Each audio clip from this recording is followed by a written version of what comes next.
Olá, então, ontem eu estava fazendo a minha devocional e eu até marquei o texto para fazer um vídeo. É um assunto que muitas pessoas já falaram disso, mas eu amo esse texto porque ontem eu tive uma concepção mais forte da minha vida de como que Satanás é usado. Como que ele faz de tudo para tentar os filhos de Deus. Sabe por quê? Porque ele também tentou o próprio Filho de Deus, que foi Jesus Cristo. A Bíblia diz lá em Mateus 4 que Jesus estava num jejum de 40 dias e 40 noites, olha só. E ao final desse período ele teve fome, normal, ele era o Deus homem, né? Mas a Bíblia diz que depois de 40 dias ele teve fome, e aí o que aconteceu? Satanás chegou para ele e falou: se é filho de Deus, transforma essas pedras em pão. Olha, uma pessoa com fome, depois de 40 dias e 40 noites, e pedir para ele transformar pedra em pão, é claro que Jesus poderia fazer isso. Ele era o filho de Deus, ele era Deus, né? Só estava na terra com a divina humanidade dele. Ele poderia ter feito isso, mas aí agradaria a quem? A Satanás. Aí o que ele foi e falou? Nem só de pão viverá o homem, mas de toda palavra que procede da boca de Deus. Bom, essa foi a primeira. Aí depois ele falou assim, ele levou a cidade de Jerusalém. E lá no pináculo da cidade ele falou assim: se és filho de Deus, atira-te daqui abaixo, porque está escrito, aos seus anjos dará ordem a teu respeito, e eles se sustentarão nas suas mãos para não tropeçar sobre ti nenhuma pedra.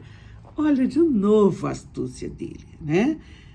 Se és filho de Deus, atira-te. Claro que Jesus podia fazer isso, não aconteceria nada com ele. Mas o que ele fez? Respondeu Jesus: também está escrito, não tentarás ao Senhor teu Deus. E aí, né, claro, óbvio, Satanás ficou furioso. E aí veio com mais uma tentação para Jesus. E aí ele levou o diabo na maior montanha que tinha na região e mostrou-lhe todos os reinos e a glória dos reinos e falou: tudo isso te darei, se prostrado me adorares. Ele tinha poder para fazer isso?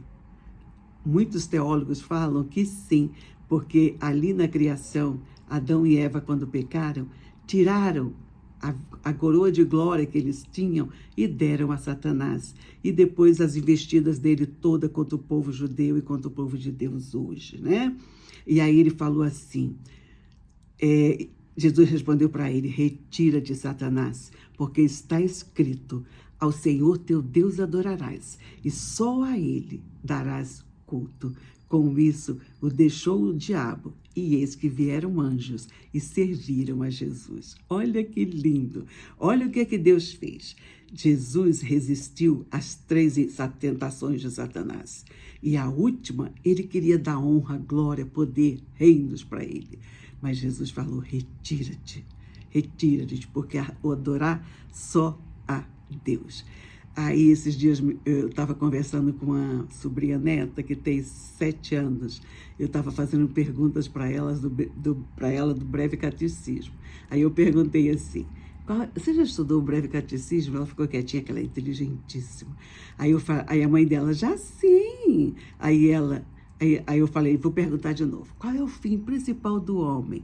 Aí ela falou alguma coisa, eu falei: o fim principal do homem, que está escrito lá no breve catecismo, é glorificar a Deus e amá-lo e gozá-lo para sempre. Aí a mãe dela começou a fazer outras perguntas, e ela foi repetindo a gente, que fofa. A mãe tem ensinado para ela as perguntas do breve catecismo, que ela aprendeu quando era também criança, inclusive o marido dela foi junto. Falei: que bênção quando os pais ensinam, né? E a criança aprende. Quando vier as investidas de Satanás, ela vai ter a palavra dentro de si também, né? Hoje está tão na moda, né? Tantas coisas aí para atrapalhar as mentes infantis, para colocar nas mentes infantis valores totalmente diferenciados da palavra de Deus. São verdadeiras enxurradas de um monte de coisas, de mídias, de tecnologias, para que as crianças possam começar na sua mente, criar um mundo imaginário para que ela se esqueça da palavra. Mas a palavra de Deus, uma vez incutida no coração, a criança não esquece. Nós não esquecemos, eu não me esqueci. E todos os hinos que às vezes eu canto, eu aprendi criança. Óbvio que depois de adulto eu também cantei, mas decorar mesmo foi quando eu era criança. Até alguns, às vezes, até esqueço algumas partes dele, né? Mas eu aprendi criança. O hino da bandeira, o hino nacional, o hino da independência, tudo eu aprendi quando eu era criança. E sei de cor até hoje. Então, veja.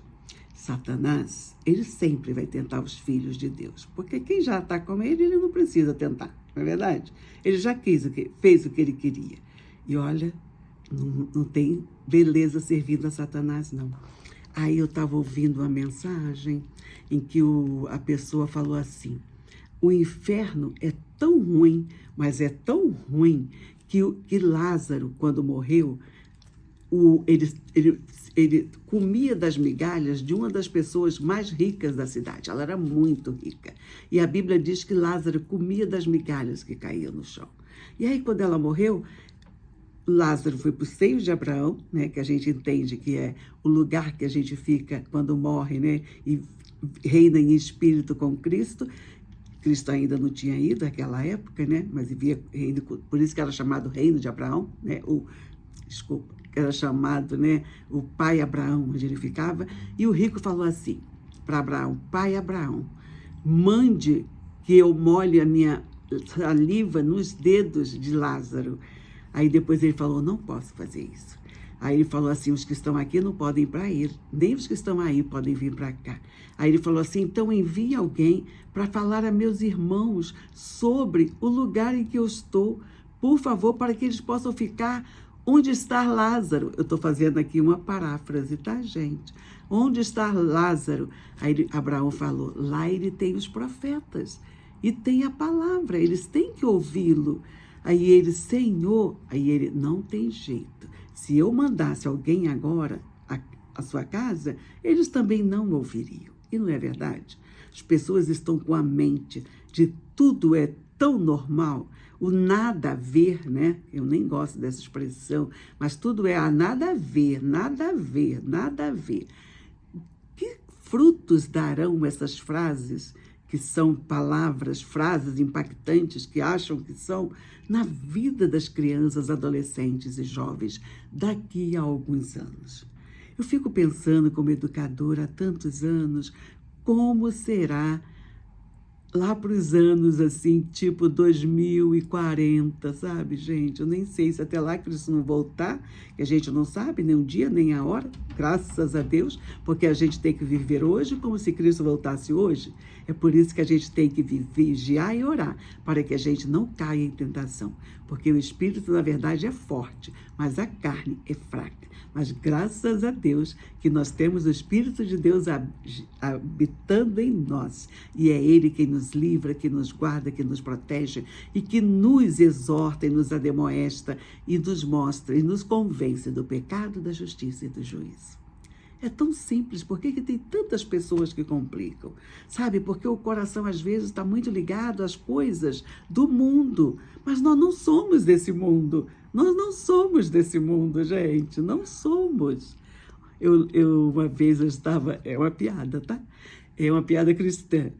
Lá no Rio de Janeiro, quando eu morava, eu ouvi uma conversa, lá uma conversa de algumas irmãs conversando, e tinha uma vigília, e essas duas irmãs eram de uma igreja que era perto de um cemitério. E elas tinham passado a noite todinha em oração, e elas estavam indo muito cedo, voltando para casa, entre 5h30 e 6 horas. E aí, quando elas passaram perto do cemitério, aí veio assaltantes para, né, roubá-las. Aí uma ficou muito agitada. Aí a outra falou assim, liga não, nós não somos desse mundo mesmo. Gente, eles bateram em retirada, correndo. Sabe por quê? Porque ouviram palavra que nós não somos desse mundo. Obviamente eles pensaram que eram fantasmas, né? Mas olha o que Deus usou, o susto para livrar as filhas dele, né? E assim é que Deus faz. Ele nos livra, Ele nos guarda, Ele nos protege. Ele está sempre conosco. Aí tem aquele cântico. Ao meu redor, Deus sempre está. Gente, essa música é linda. Ele está sempre ao meu redor, comigo está. Olha só, Deus está sempre ao nosso redor. Então, não temas. Creia, busca o Senhor de todo o seu coração, alma e entendimento. E você terá uma vida feliz e abençoada. Abraço, tchau.